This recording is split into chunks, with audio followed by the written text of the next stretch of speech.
Mawdesley. Dan, welcome aboard, mate. Hiya, Dom. Nice to speak to you.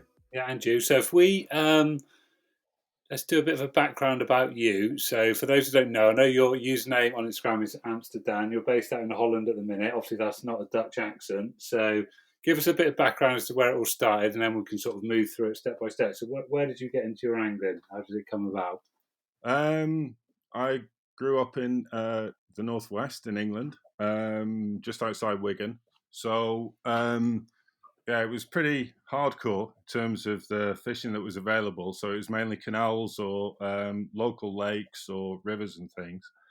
But I first probably got into fishing when I was about 5, 6, like Yeah, a lot of people, just digging around in streams with a fishing net, and then progressed onto sticklebacks and stuff, catching bullheads or whatever from the local ponds.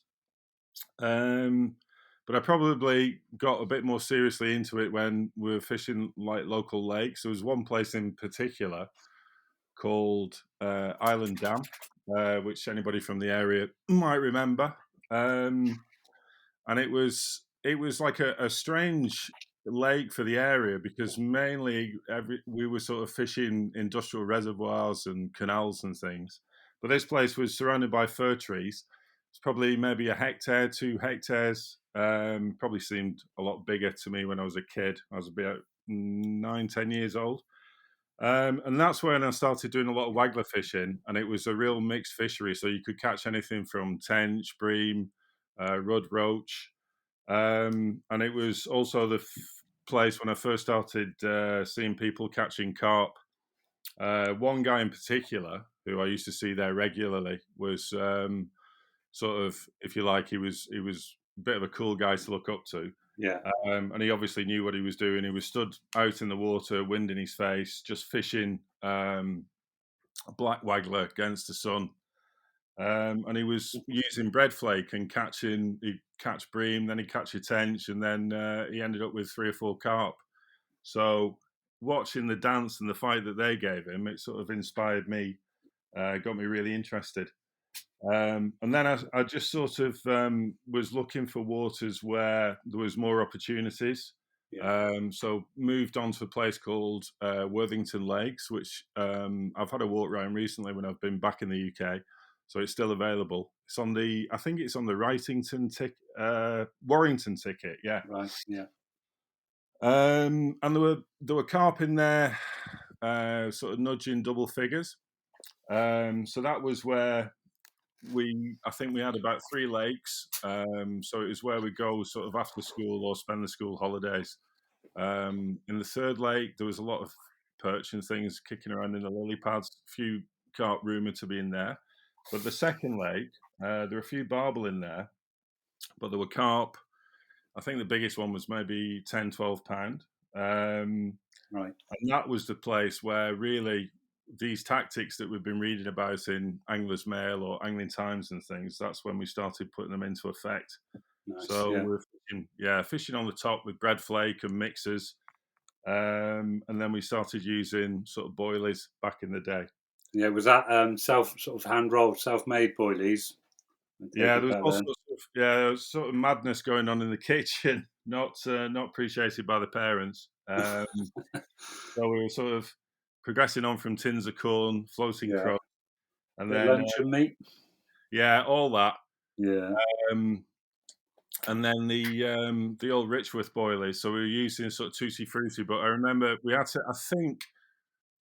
I don't think you could buy pop ups commercially then, but you could buy like pop up mix or something. yeah. Or Or there was microwave them. Yeah, there you go. Yeah. So that was I think that was the tip that my parents certainly wish I'd never read, which was if you microwave some boilies, then you can get them to pop up. yeah, So yeah, the house was stinking. Microwaves were knackered.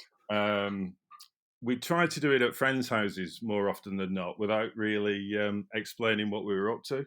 So that was a way around that issue. But yeah, no, it was the first place that we were sort of sat out all night on the bank, and yeah, just getting really into carp fishing, and just the adventure of it all. To be honest, it yeah, was yeah. it was a big challenge. What sort of age were you then, Dan, when that all kicked off with the carp Probably side about, of things? yeah, maybe about 15, 16. Yeah, nice. Um, and I think one memorable time was I was a little bit competitive with another lad who was going up there a lot. Who was a year older than me. He was at sixth form college. So he would get the afternoon. Oh, sorry. No worries. Um, is he okay? Is he calmed down? I'll just keep muting it. She's a bit of a message just charging around, having a go at things. I'll keep muting it. Go on, carry on. I'll No keep muting problem. it. Carry on, mate. Yeah, I got sort of, we are getting quite competitive, me and another lad. And obviously then it was the closed season time, so you couldn't fish between March and before June the 16th. So it's quite frustrating to keep having to go to school. So one day I decided I'd bunk off and go and have a decent session, fish into the evening. And the water level, a bit like it, well, probably as extreme as it was this year, it dropped a hell of a lot. So we were having to fish over a lot of mud before we actually got to the edge of the water. So it was like a big northern reservoir. And I managed to get a fish, but unfortunately, I couldn't get it back over the mud. So I had to sort of wade out to it. Right. And then I just basically got stuck. And the more I moved, the more I sunk. Oh, no. So I was literally a sort of object of ridicule for, as you can imagine, fellow kids and people were Yeah. throwing stones at me and stuff like that. It's all very helpful until the warden came, or the bailiff, Yeah. and they literally had to throw a life belt out to me, Yeah. get it over my head, drag me out, so it went up like a big suction plug from the mud, and then wrestle me back. Yeah. Obviously, I sort of I managed to get rid of the fish, and then the water authority thought it would be a good idea to use my example as a warning to all the other kids in the area. So the next thing I knew, I was on the front page of the local newspaper. So you can imagine my parents saw that, and the local school teachers. So I was put on report for a couple of months. So that didn't work out too well. I'll tell you what, that's frightening though, because I've had something similar. I think I've mentioned it on the podcast before, where I trod in what I thought was just like a moss, a layer of moss or grass, and it was like this horrible clay. And I Yeah. break down past my knees, like just past my waist. But it's bloody at the time. It's bloody frightening because you don't know when it's going to end. That's When the thing. you're 16, 17, you kind of, it's funny for a bit, and then you're thinking, hang on, Yeah. Yeah. Hold on. Yeah. this is going pear shaped. Yeah. Adrenaline wears off a bit. Exactly. Yeah. Yeah. And then you start wondering, because obviously no mobile phones or anything like that. So I was literally in the lap of the gods. Yeah, so there are all sorts of little anecdotes and things, but we did. I mean, carp wise, we did okay. Wasn't what you would call prolific. Yeah. There was another water around there that was also fished called Wrightington, which is still kicking around, which was on another ticket. Yeah. That was harder, slightly more serious. And then I was fortunate because my dad worked in the building trade, and they had a really good fishing club, and these lads were really keen. I mean, match angling was huge in the northwest. Right. So you got people like Kevin Ashurst and really prolific northern anglers. And we get taken up to Scotland, a place called Loch Ken, which Right. is still it's actually fishing quite well now, especially for the pike and stuff. So we go roach fishing up there, bream fishing, and we fish on some of the Cumbrian rivers as well for sea trout, Nice. grayling, fish the Hodderan stuff in the what do you call it, the Trough of Bowland. Right. Yeah, so that was it was a sort of broad angling apprenticeship, if you like. So there was a bit of everything, and Yeah. I would, if I heard a water would contain a particular species, then obviously I'd gen up on that and target it. But I wasn't necessarily 100% carp at that No, moment. no, of course. I think that's often a better way of doing it, though. Sort of, I think it just makes you a bit sharper, doesn't it? Being a really sort of good all rounder, because it's transfer, wouldn't it? Like going for different species, you still pick up bits that are valued in other species. So No, I think I don't regret it for a second, and I think I have a slightly different fishing from the stuff that's going on in the UK predominantly at the moment, and a lot of that um, experience has stood me in good stead. Yeah, I bet. Hmm. Let's talk a bit about that then. So obviously, when did you make the move over there? And sort of were there places in between Holland? Yeah, yeah, yeah. So I work in advertising, and I got a job in an agency in London. I think late 80s, sort of early 90s. Right. So I moved from the north down to the south, and the opportunity, the gravel pits, the rivers, Yeah. everything was just incredible. Yeah. And I had girlfriend in Mill Hill, so I was kind of living in London a little bit, and then I was still into mountain biking and fishing as well as the Yeah. city sort of bright lights. So I found a place in Henley. I thought I'd go and see how the other half lived, if you like. Yeah. Uh, Quite contrast to Wigan. Um, but yeah, the opportunity, the Thames at that time was just phenomenal.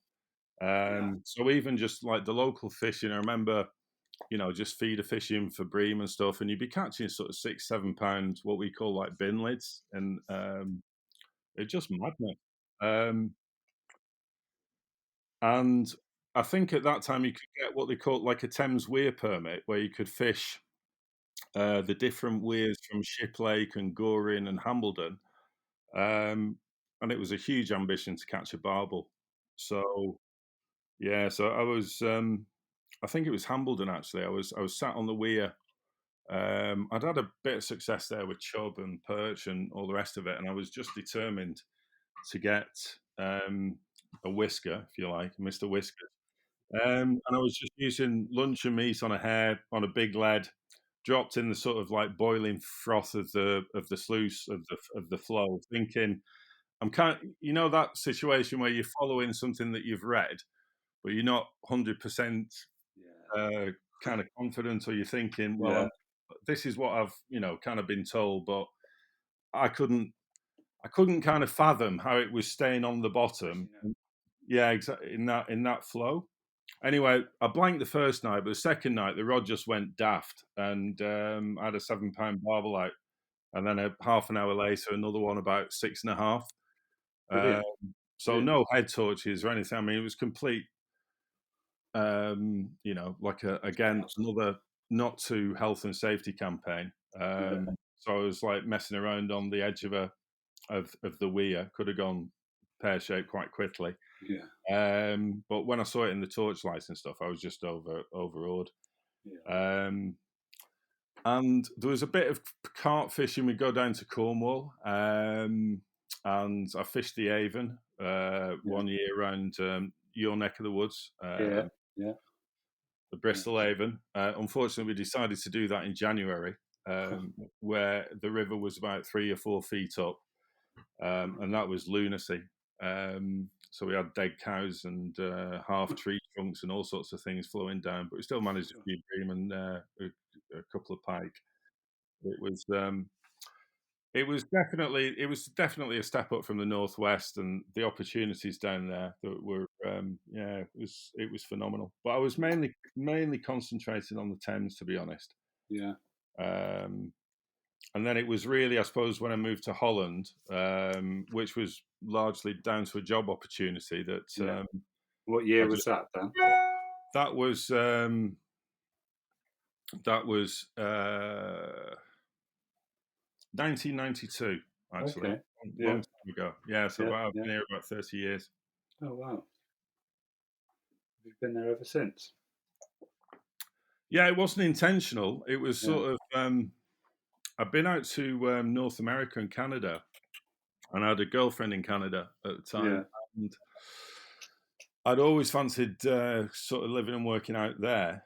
Mm. Um, and the Holland thing was when I came over, had a chat with the guy that owned the agency. He was saying like he was pointing over his shoulder and saying Paris is kind of 4 hours drive in that direction, and you've got Dusseldorf is just an hour and a half down that direction to Right. get to it. And I think that's basically why I've never gone back. Hmm. I do miss the UK a lot. There's a hell of a lot I miss about it, but Yeah, I've quite sort of enjoyed living in Europe as well. right. Yeah. So 1992, so that was, and it's just literally from a job opportunity, Yeah, and you literally just stuck. So what's the fishing been like there? How does that sort of differ from back home? it's crazy dumb. It really Yeah, is. I've seen some Um, of your messages that you send me on Insta. So it does seem quite varied and quite hectic on the right waters. no, it really is, and it's strange actually because I listen to the way that carp fishing has sort of progressed in the UK, and the best way I can describe it in Holland really is it's probably like it was in the late '80s, early '90s. Right. Okay. Um, In what respect? in the respects of you really fishing for the fish, you're not fishing against other anglers Hmm. unless you go on the wrong waters. And I think if people have seen it represented, obviously you'll get the guys coming over from Nash or Corder or wherever. I think there's a water called Carp Lantis, which is quite famous. I think it was on Monster Carp and stuff. And there's a couple of paid waters, but generally speaking, almost everywhere that you could cast into that looks reasonable will probably contain carp. Hmm. So it's a matter of using your sort of angling intuition. Right. Um, and I do get a little bit sort of frustrated when people talk in broad brushstrokes about Europe, Yeah. and then what they're talking about is either the English sort of pay waters like the Dream Lakes in France, Yeah. or places like Orient or somewhere like that. But it's not that at all. I mean, it's literally whatever kind of fishing that you want. If you prepared, the difficulty I think that if you're coming from the UK is that you just don't have the time to do the research and invest in it. So I can completely understand people want to come over and catch um, in a week and don't have the time to do recce's and get feeding spots going. Yeah. No, of course, I bet. Are the lakes quite shallow there? Because obviously, with the sort of the makeup of the landscape. That's a good question. Yeah, there's a lot of meres. Like, so if you looked at a map, a lot of English anglers come over, they fish the Isle the Catel, and they can be not more than 2 meters deep Right. for like 100, 200, 300 meters off the side, uh, Yeah. three, Yeah. 4 meters maybe, sandy bottoms, because they're essentially at one end brackish and going back into the North Sea. Right. Okay. And that is, if you look on the map above kind of Amsterdam, um, and the other areas around sort of Rotterdam where the North Sea ferries are coming in, there's a place called Briel. There's a big Brielse Mere, which a lot of English anglers will have fished. Right. So they tend to be quite shallow, yeah. Yeah. But the area that I'm in, so I'm in the kind of middle of Holland, Yeah. not far from what they call the Vaal, which is like the River Rhine, Right. and the Lek and the Maas. And what you find is that they've done a lot of extraction. So they've taken a lot of clay, sand. So Ah. you're talking about huge gravel pits. Yeah. Yeah. And there's a local place that I've had some nice fish from, which is just a club water, which I think the carp are 50, 60 years old up to Wow. there.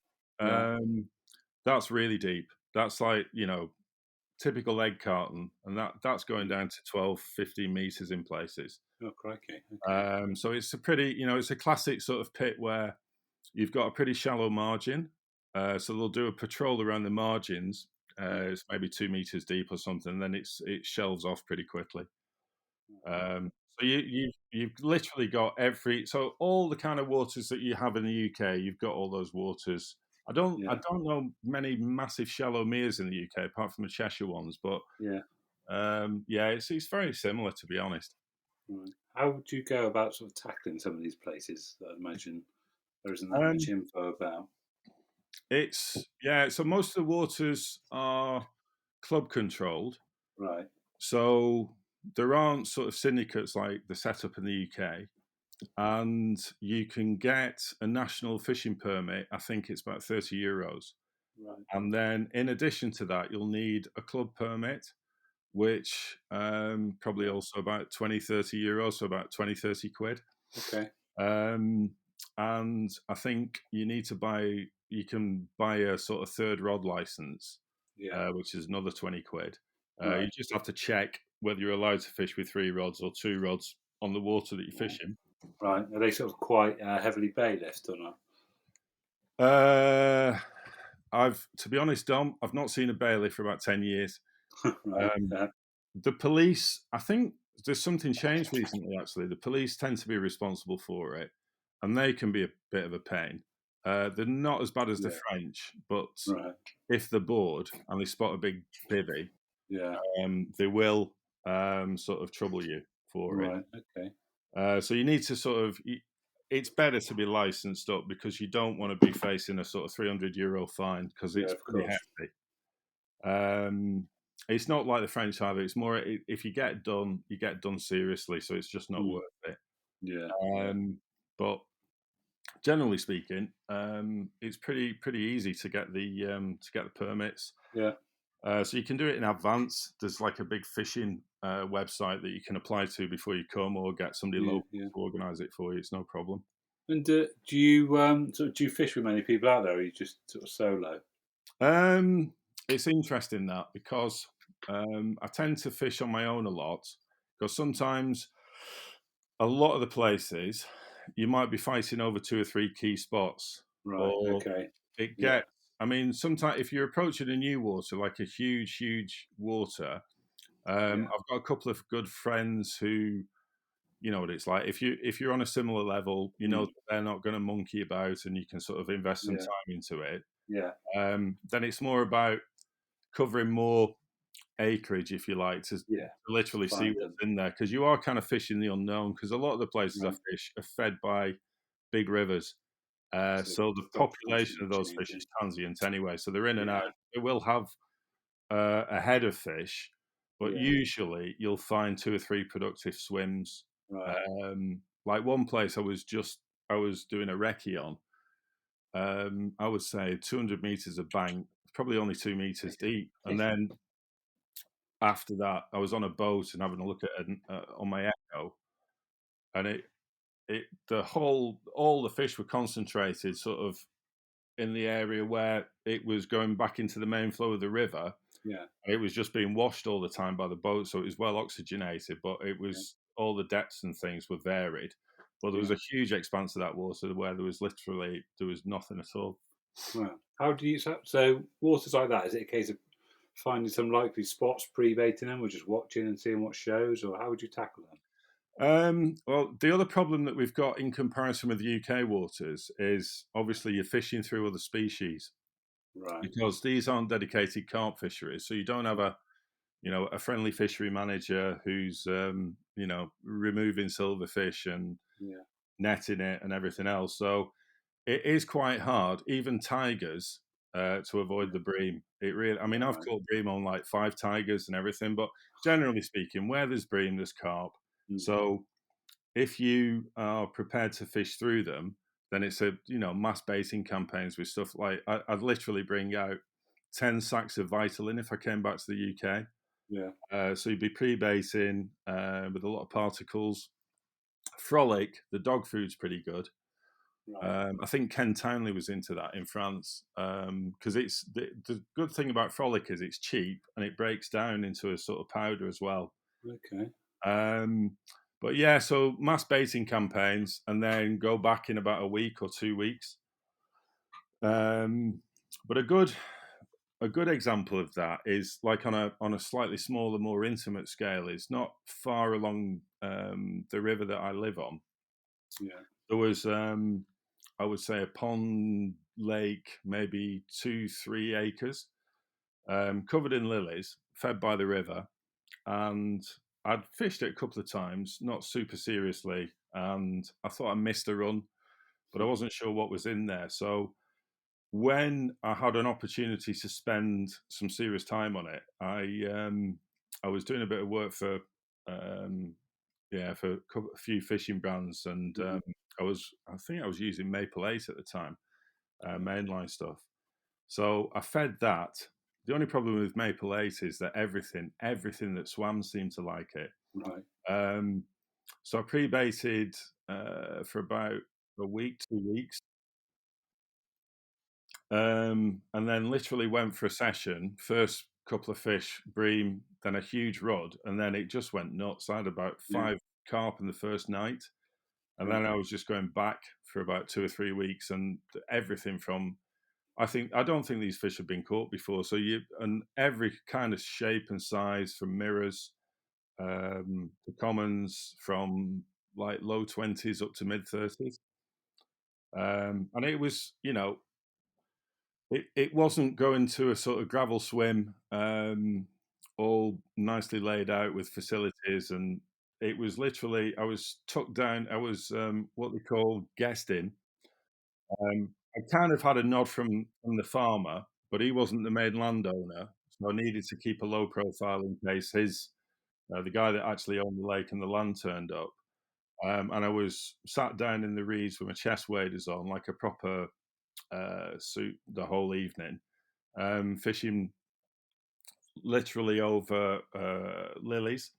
So I was wading out for each fish, and I generally fish I sort of turn up just before it got dark, so about 9 o'clock, and then sit there till about 6, 7 in the morning. But that was just incredible. I think that was probably some of the best fishing I've ever had. And then you can find rivers, you can look for signs and things, and catch them on a waggler or free flowing. There were some lakes again. Everybody's bivvied up fishing on the bottom, and a river that flew through the lakes. Um, I'd seen signs of fish, and we were just catching them under a bridge with float fish corn. And we had about 3 or 4 in a couple of hours. The guys on the lake, on the main lake, were just catching nothing. Um, so it is. I mean, it literally there's so much variety. Um, and it's just using your common sense, really. I mean, it's a question of doing some recce's and maybe doing a bit of research. But yeah, like I say, most of these waters will contain some decent sized carp. Right. Nice. Have you got like any funny or memorable stories you can share with us? You must have a few out there. Yeah, definitely. I've got just on the last place I was telling you about. Mm. Um, the You get to know some of the local characters, and there's another lad who knew that particular lake and had also fancied targeting it. Um, and the one particular evening in that session, it said to me that it's a big agricultural area that would be coming to they'd be coming to do the fields. So they're doing the silage, and it was getting later and later and later. And I was thinking, there's no way they're not going to turn up at 12 o'clock midnight or 1 o'clock Yeah. in the morning. And I had a run, and then behind me, the whole field lit up like a plate, like it was like Old Trafford. And I could just hear these like a huge combine, and the other tractor that's driving along with the trailer, sort of receiving all the grain and stuff. And it was absolute. It was pandemonium. So I Yeah. basically it was. I was doing. I can't remember. Was it? What's the? I'm trying to think of the film where literally the guy's going underwater and sucking on a bamboo pipe to Oh, sort of yeah. What? Like, to keep out of the way. Oh, I know what you exactly to mean. keep out of the way. And I was Yeah. literally sort of sat on my arse in the reeds, hoping that I didn't get rumbled and praying for them to f off. And that seemed to go on for about 2 hours. Did you get away with it? I did, because unbeknown to me, they were just contractors, so they couldn't care less. Mm. Yeah. But I had the idea at the time that it was going to be the owner, and everybody was coming. But Yeah. Yeah. no, it was that it was yeah. It, it's you get some interesting characters. I mean, one of the things, if you're fishing stealth, Yeah. where people don't expect you to be fishing. Yeah. We get a lot of walkers and ramblers and cyclists and things. And on more than one occasion, I've sort of heard some disturbance behind me, and you get a bare ass coming back at you through the bushes, and you're like, whoa, whoa, hang on, somebody about to perform the business, and completely unbeknown that you're there. Yeah. So a quick northern, what's going on? Sort of brings them back, snaps them back to life. One And then second. it's like, Hold on. Sorry, Dan. Can I just pause it for 1 sec? Let me just hit sure. pause. I've got to go and sort the dog out. Sorry, mate. All right, no worries. 1 sec. Right, I'm back, mate. Sorry about that. No worries. Yeah, she's an absolute young lump. She's like a Bracco Italiano. Have you seen one of them before? It's a bit like a German Shorthair Pointer, but she's tank. She's 5 months old. God knows what she weighs. She's going to be a right unit. We've got a Labrador. I think I Yeah. mentioned, and he's really sad at the moment. So it's we thought it was touch and go on Monday. Yeah. Literally before you got hold of me, I've just carried him out onto the dike so he can do his business. Oh, Yeah, he's got a massive infection, I think, through arthritis. yeah. He's Yeah. only 10, 11, Right. so he can't walk at the moment, but he seems to be recovering. Yeah. Oh, Um, yeah, the whole family's on tender hooks at the moment. In case yeah. Sad, isn't it? it is sad. Yeah, you get too attached to them. Yeah. Yeah. She's going to be. Just sat down there. I'll send you a picture of her. She's yeah, going to be a nice dog. She's very loving, but she just uses her paws all the time for everything. It's like smacking you with. She's doing it now, right on cue. She's got the biggest bloody claws. It's harmless. She just wants attention, but she's just a bit of a lump. Yeah, yeah. She's trying to get on the bloody chair with me now. Get out. Yeah. So if we carry on, so what were you saying about that story about what were you sort of trying to evade attention and getting all sorts of people appearing? Yeah. Yeah. So what sort of what's your fishing? Where's your fishing take you now? Is it reasonably local? Yeah. Are we back on? Yeah. Just carry on. I just hit record anyway. All that I left that bit in the outdoor. Yeah. Go and just carry on, Okay, mate. cool. Yeah, so I'm lucky enough to I live on a dike on a river about the width of the Avon, Right. your Avon, the Bristol Avon, not the Warwickshire one. It's Yeah. wider than that, Yeah. Yeah. and that flows into the Mars, and Yeah. it's got fish in it above 50 Right. English pounds. Yeah. Unfortunately, now it's got catfish in it as well. Yeah. A local guy has had one over £150 about Okay. 2 years ago. Yeah. So I fished on the Ebro, and those are not my favourite, not my Yeah. favourite species. I Um, can imagine. and I'm not sure how that. I mean, that's the last thing you want to be wrestling with at 3 o'clock in the morning. Yeah. Yeah. But especially on the side of a Dutch river. Yeah. Um, and to be honest, I kind of kick myself because it's almost it's that scenario where if you're close to something, you've got such immediate access because it's literally in front of my house, and I've got a boat and a jetty. Right. So fishing in front of the house during the summer is a bit of a no-no because the amount of boat traffic. Yeah. Yeah. So it's possible to sort of go out 7, 8 in the evening, Yeah. and you have obviously, like any river, you've got holding areas. So there are areas that you've got a rough idea where they'll be spawning, where they'll be feeding, where they are at different times of the year, different depths, whatever. Yeah. Yeah. I mean, a good tip is like if anybody's done any scuba diving, most clued in fishermen understand this, is that wherever you've got a drop off, or for example, if you've got the ridge of the river and it's next to a place where they've done some sand or gravel extraction, Yeah. that ridge is usually absolutely chocker with fish. Right. And so if you apply all that logic and understanding, then you can find them pretty quickly. And obviously you can, you can pre-bait areas for 2 or 3 days, because where I live, it's not a natural holding area. But, if I pre-bait for a week, I have to fish through bream and stuff. There's no way Yeah. around that. Yeah. Try and avoid using pellets and stuff, but I mean, Yeah. it is what it is. Yeah. That must be a hell of a ball ache when you've got a load of bream. It is. But that's what I mean. Every Dutch fisherman will come along to you and say, "Oh, you're using the pellets, Dan. Don't use the pellets. You catch the bream." So that's you want to avoid pellets really. Although you can use big halibuts as well, Right. because the one thing the local anglers are they tend to fish in a similar way. There aren't that many pioneers or people trying different things. Mhm. Um, and they tend to fish a boilie approach, tend to be quite sort of lazy, a few out in a throwing stick or a bait boat.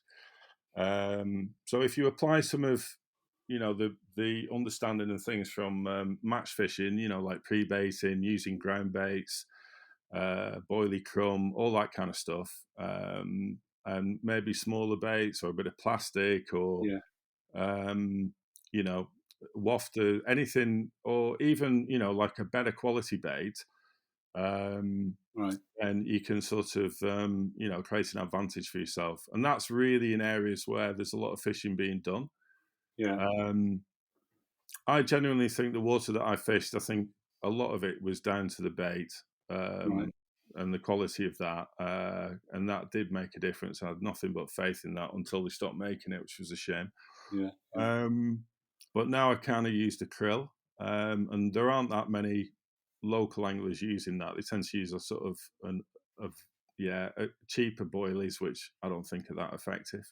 Right. Okay. Um, there's a lot of tigers and stuff as well. Mhm. But yeah, I mean, if you try and do something a little bit different and you create a feeding situation, you will get pestered with other fish, but generally Yeah. you'll end up catching more. So you can have like 3, 4 fish in a night if you know what you're doing.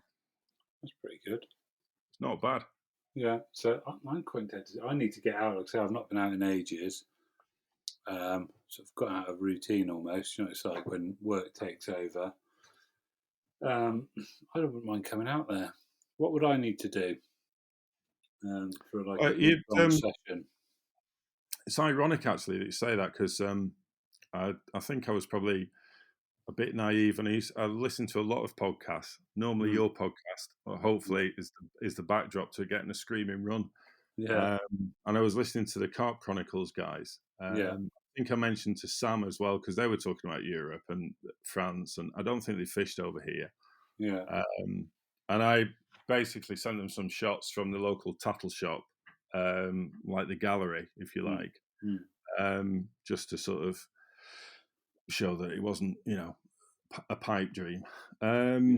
But you'd be more than welcome. I think it depends what I mean. If you're coming on your own, if the thing to understand from a lot of the videos that people watch, Mm, that are obviously from the tattle brands, mm, is that they will have reps or guys that own stores. Like there's a really good tattle shop, a good guy called Sander mm. who owns Utrecht Hengelsport, which Hengelsport is just basically fishing, Right. Dutch word for fishing.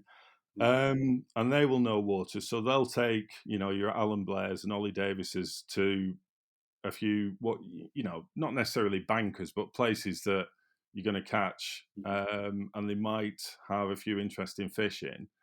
But so a river is a bit more of a bit more of a challenge in terms of a bit more uncertainty. It's like if they're fishing the canals in the cities. So you've got every kind of fishing. So anybody that's been on a bender in Amsterdam, a lot of those canals will have carp because they're all connected to the Amstel River. There's a huge head of bream in there, but it has its own challenges. You're going to get pestered. mm. Um, Utrecht is also full of canals, so a lot of the Dutch cities have, sort of urban fishing opportunities. There's Mhm. the same thing in Belgium.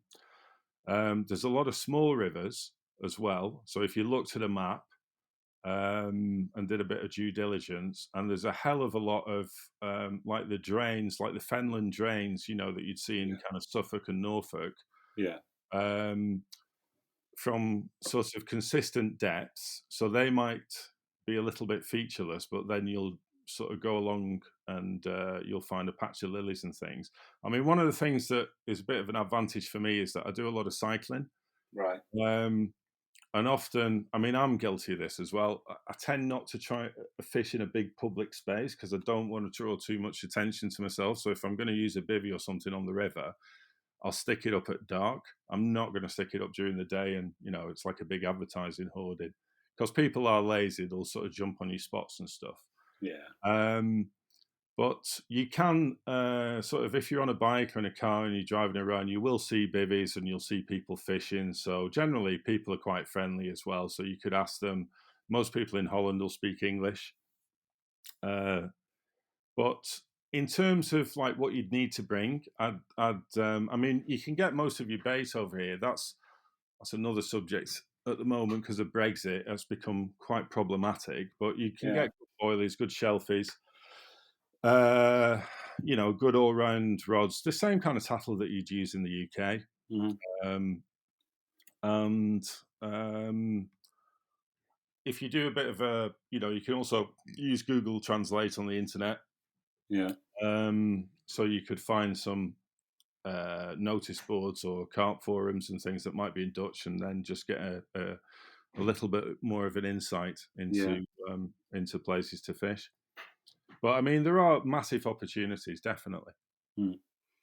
And do the waters fish sort of year round, or do they tend to shut up shop? I mean, what's the climate come the winter there? Um, oof. It's similar to the UK, to be honest. Mm. Although, I mean, I was joking about the temperatures during the summer because it's regularly now getting into like 32, 34. Mm. Um, it's even got 38, 40 degrees at one point, um, which has really killed my fishing this summer because I can't sit out in that. I mean, I'm used to 15-degree temperatures Yeah. coming from the northwest and nice leaden skies. Yeah. So I sort of pang for that. But now is September. Unfortunately, we've had all the monsoons that we should have had over the summer. Mm. All the rains come in an intense burst, so Yeah. it killed the fishing a bit at the moment. So the water's probably dropped about 10 degrees. Right. But September's really good. October's really good. Obviously, March, April, May. Mm. Um, no, it's good all year round. There's not a massive amount of surface fishing goes on here. I don't see many people, if any, fishing zigs.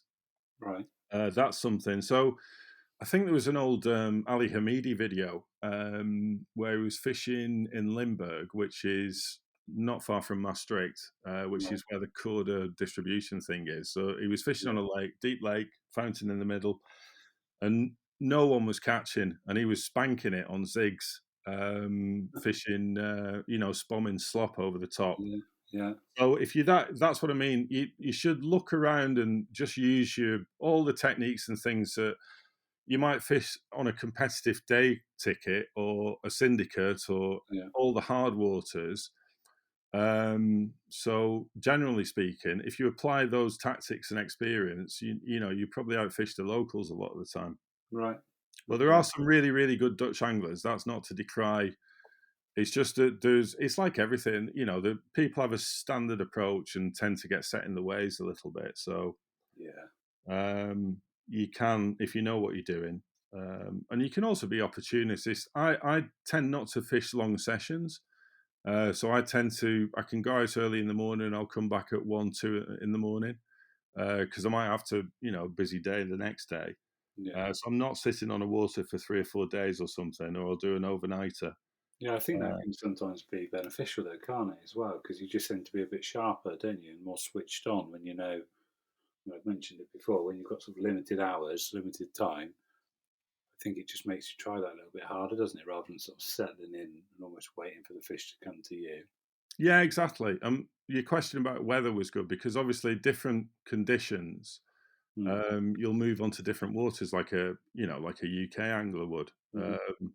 So there's a place that I've had some really nice fish from. My PB was from this lake. It's just like fed by a river. Yeah. But the disadvantage is that it's absolutely full of everything else that swims. We've got something called an asp, is the Yeah. English word for it, but the locals call it a roveplay. and it's like a cross between a salmon and a chub. And it's fantastic to catch on the fly, but a nightmare, and you can't avoid them with boilies. And this Right. lake is full of them. It's also full of grass carp. If I never catch another grass carp again, that's fine for me. I've had enough of those boys. But there are some huge mirrors and huge carp, and it's that unknown factor. And that fishes quite well in the winter as well, because it tends to be only 2 meters Right. Okay. deep. So if you Yeah. keep a bit of food going in there, Yeah. and then the usual sort of bright pop up or something overly flavored, Mm. that tends to pay dividends. And you can just do a short day session, get some fresh air, and it's an alternative from sort of pike or perch angling at that Yeah. time of year. Nice. So obviously you've touched a bit on your role and what you do is for a job. Do you want to sort of expand a bit on that for those that don't know? So I'm a creative, and I work in an ad agency. I've got my own company now. Right. I was creative director for about 10 years of a big ad agency in Amsterdam, Yeah. working on clients like Nikon, Mitsubishi Motors. So we launched the last Shogun, Oh yeah. did a lot of car commercials. Yeah. One of my favourite clients, but there was TDK, the tapes and cassettes and stuff. Oh yeah. Yeah. So yeah, broad mix of. I've worked on everything from Philips consumer electronics. I'm messing around with a Mandarin flavored cognac at the moment. Drinks brands, beers, Heineken, all sorts. Yeah. So everything from TV and nowadays more and more digital. Right. So what's the typical day in the life of Dan for work then? Well, it's less crazy than it used to be, Yeah. because the typical day in the life of Dan 10 years ago would be back to back meetings. Yeah. But now working for myself, I tend to produce sort of commercials, create ideas, or photo shoots and things, and then be working predominantly on producing things, which is what I enjoy doing, Yeah. rather than talking about it or Yeah. sitting through presentations or managing, personnel, Hmm. and sitting on a motorway basically in a traffic jam for 4 hours a day. Yeah. But no, I mean, through that it was a great opportunity because a friend of mine was working for Pure Fishing, Hmm. and it's always nice to work on stuff that you understand. So Yeah. he put me in touch with Dave Lane when Dave Lane was launching his own fishing brand, and it was obviously it was fantastic to meet. I'd literally got a completely battered and torn obsession with carp. It was, you could barely open. There was that much mud and water and all sorts of crap. I dropped it in Yeah. lakes and things. But I mean, amazing stories and anecdotes in there. And I was describing him to people who had no idea about fishing. He was the kind of Ray Mears of fishing in a way, because of Right. the way he used to live at the bank at, on the waters. He was fishing for the Black Mirror and stuff. Um, and yeah, to cut long story short, I got, obviously being a kid, I'd had a Shakespeare strike rod. Yeah. Crikey, that was like, there was that, I don't know what kind of action that was, but it was. I still remember it flopping now. It was an incredible thing. But I got the old Shakespeare catalogue, so it was joyful to work on Shakespeare, and then Yeah. worked a Yeah. bit The on old blue JR. seat box. Exactly, still got two of Yeah. those in the shed. Nice. Nice. Um, yeah, so James, my friend, was working at Pure Fishing, and he was across brands like Shakespeare and Penn, Mm. Berkeley, and JRC. Mm. And then they were launching Dave Lane's brand. So I said, I basically work on that for charity reasons. Right. And we got him over to Amsterdam, Mm. which was, it was surreal for me anyway. Um, I bet that was fun. oh, it was mad. And I remember picking him up from Schiphol, and the first thing he came off, and I thought, Christ, he's got a lot of baggage. And it was just literally JRC freezer bags full of boilies. So he brought me over, I don't know how many kilos, about 50 kilos of Activate, Assassinate, and Maplate. So I thought he's a good lad immediately. And then the next thing I was in if you can imagine, a really trendy, some would say poncy, sophisticated, pretentious ad agency in Amsterdam, Mm. wandering around in his carp gear. And people were like, who the fuck's that? Stinking of bait. Exactly. Stinking of like he just walked out of the mainline factory. But he took everything in his stride. We had him in a nice cocktail bar for lunch, and Yeah. yeah, we were just talking about doing stuff for his brand. And we basically I was working with another lad at the time called Simon, and we put together a teaser campaign for him. And a product campaign, and we just shot it ourselves. We used the material that he was actually using for his. He was really like we were. Anybody that's come up through fishing knows for Mm. a long time the stuff that you can is available today. Last 5-10 years, the brands have really got their act together. Yeah. But a lot of the time before that, it was crap. It wasn't fit for purpose. So you'd be wearing the jackets, and they'd be soaking more water than they'd be repelling. It was like wearing a bloody duvet on the bank. And, bank sticks were shitty materials before the likes of Jag got on board and stuff like that. So Mm. Dave was full of all this kind of experience, and he just wanted really, really good gear. Yeah. So I don't know if you know like UP, what kind of, North Face have got these duffel bags, Mm. which I've had one for about 20 years, and I've seen it in baggage carousels, and it's been trapped and thrown around and torn, and they're really durable. And he was creating his whole luggage range from that material, Right. and his bivvies and everything. So Yeah. I think he was giving the boys at Pure Fishing quite a few sleepless nights, because anybody in the trade knows that, obviously you need to produce the best gear, but everything has to have a margin and what you can Yeah. sell it at the retail. So it's quite an exact science. Mm. And Dave was going for gold. So it was nice to see that, and everything, even the JRC range as well. He wasn't just sticking his name to it. He was literally thinking about the every component. Because I think Mm. I've still got packets of. In fact, I'm down to the last couple of his 360 hook, Right. which was quite a famous design at the time.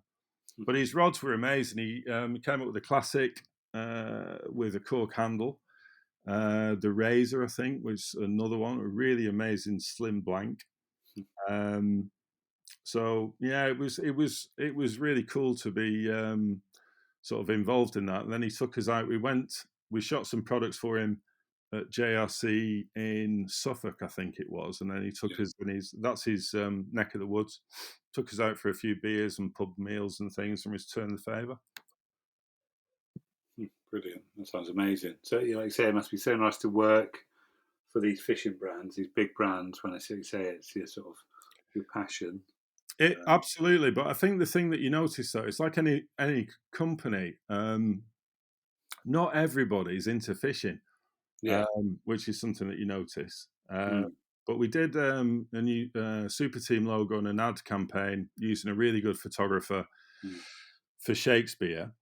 And then we did something like a graphic design treatment for JRC. And for Penn, we did a nice copy campaign. We did everything sort of a lot of our own studio photography. And then Yeah. we produced it ourselves in house to keep everything. And do You you know, get involved with the you sort of on the camera as well? with the what? Sorry, Are Dom. you on the camera as well yourself or not? No, no, no. I mean, the way that, which is slightly different from the interviews and things that you've had with guests in the past, is that I'm our role, and this is in a way, it's interesting to see where all this ends up. But Mm. basically, we were the guys that we developed the ideas. So you'd have a clear idea for a commercial, or a clear idea for an ad campaign, or a clear idea for what we call the art direction of an ad, or how Right. an image should look.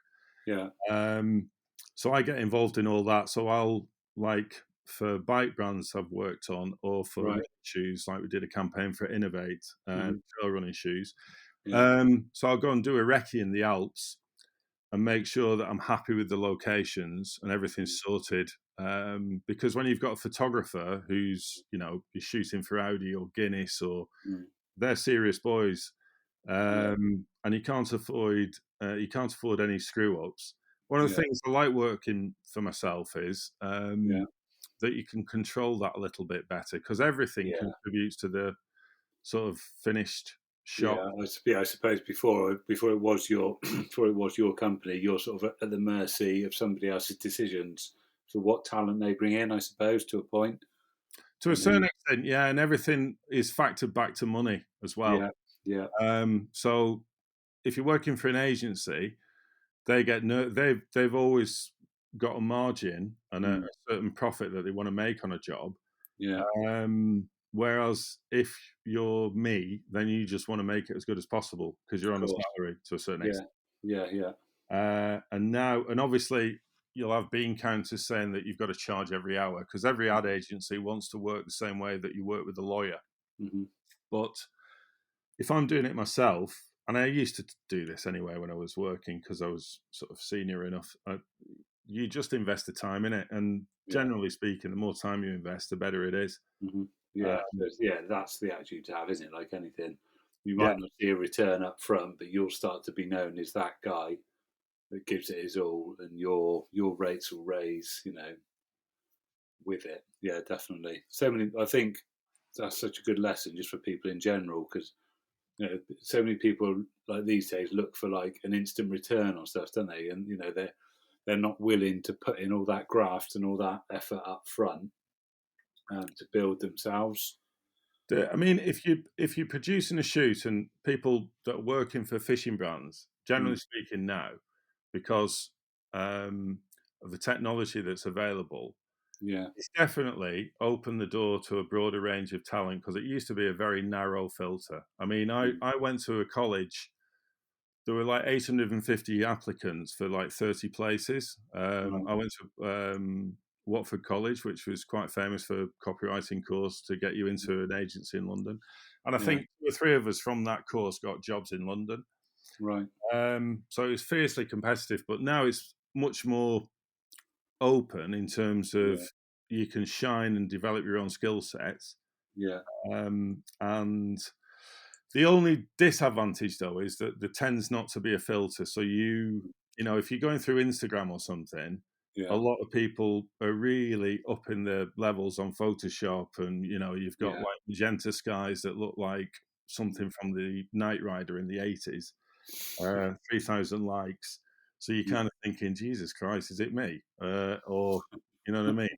yeah. Um, so it is, yeah, it's changing, but like the shoot, or any shoot, it's better to understand where you're shooting. You've got a rough idea of the locations. You've got a rough idea of the logistics. So obviously, you want to find quiet places, where there's not a massive amount of traffic, or people, nosy parkers, or people getting involved, or any disruption. Yeah. Um, and it just basically comes with experience. But that would be something that I might be prevented from doing when I was working in Amsterdam, because people say, "Oh no, you need it for 3 or 4 meetings," or they think I'll Mm, be, using it as an excuse to bugger off for a day. But you really need to invest that time. And like you said, when we were shooting car commercials, I'll never forget this. It's like a real there's you can the amount of money involved in that. We were working on mm, budgets of a million to €1.5 million, so it's serious stuff. yeah. Um, and there's a famous road in the south of France that's been used for Bond films for about 20,000 different car commercials. It's quite a cliche. Yeah. And we got this location board, and I thought, this lad's not changed this for about 5 years, because even the shots were all kind of faded and stuff like this. And I thought, he dusts this off for every car shoot. Because what you'll get an ad agency that works with a production company that has a director to shoot your film, and they will liaise with another production company Yeah. in the location of where you're shooting that film. Yeah. So you have got like a chain of people, and that local production company will have fixers and runners and people Right. to either close roads off, or say this is this particular part of the mountain has the best light at this morning, and Yeah. Yeah. all that stuff. And it Yeah. is like a big entourage. There's 40 of you. There's some guy with a catering wagon up a mountain, and it Wow. does, yeah. I mean, it's a fantastic learning experience. But Mm. there's a lot of that these days that with the advent of technology, you can really, with drones and things like that, where you needed helicopters and stuff. It's just amazing what you can Yeah. achieve in a couple of days in comparison with Yeah. what Yeah. would take 2-3 weeks before. Yeah, I've got a few projects coming up that I could do with a hand on. Just hearing what you're saying there, it's my mind sort of whirring away in the background. No, I mean, so to give like, I'm not technical. You're probably more technical than me. I have enough problems taking pictures of my own fish at night. Yeah, I've seen some there. No, I'm not. I'm not the most technical person, but I have a clear vision in my head. Yeah, And then I will ask somebody who's far more technical and understands that the kit than I do, how to achieve that and what the best way of achieving that is. Like, I don't suppose there's many of your listeners, unless they're forced to with their girlfriends or wives, watching the Kardashians. yeah, But there's an opening sequence where I was looking at that and somebody else was looking at it in our industry and kind of thinking, how the hell have they done that? Because mm, um, it's a drone, but it's also flying through interiors. So you think, well, yeah, they've obviously put a drone through that. And yeah, then fortunately, I've got a neighbor who's also in the same sort of business and field, and mm, he just bought that exact same mini drone. yeah, And you can literally fly it through rooms, yeah, um, you know, on you, get it twisting back on yourself, and it's yeah, got 4K on it. It's amazing what you can do with it. yeah, And then it's just a question of like, I think the good films are, there needs to be a reason for using it. Do you know what I mean? Rather than just messing around, shooting the shit out of something, and then seeing what you've ended up with. It's yeah, if you have a game plan and a storyline or a rough definitely. storyboard in Yeah, your head, yeah, yeah, yeah. Yeah, nice. That makes all the difference, doesn't it? I think, like you say, having that vision, having that storyboard. When I do, I've only just got into video stuff more recently. It's been mostly stills, but having that order of shots and working around certain times a day, yeah, it's vital, isn't it? yeah, Yeah. no, absolutely. I reckon I'll tell you, Dan, what we'll do. I reckon if we wrap it now, just so I've got to shoot. I reckon we can do a part two. I'd love to dive in deeper, sort of all the side of it. 'Cause I think that'd be quite fascinating and sort of a different perspective for people to get into. If that's all right, we could like go over some of your previous jobs, like shoots that you've been on. Yeah, no, absolutely, no problem. Cool. Okay. All right, mate. Well, we'll wrap it there. Thank you for coming on, and we'll do a part two, definitely. Pleasure. No, I really enjoyed it. Cheers, Dom. Hope it was okay.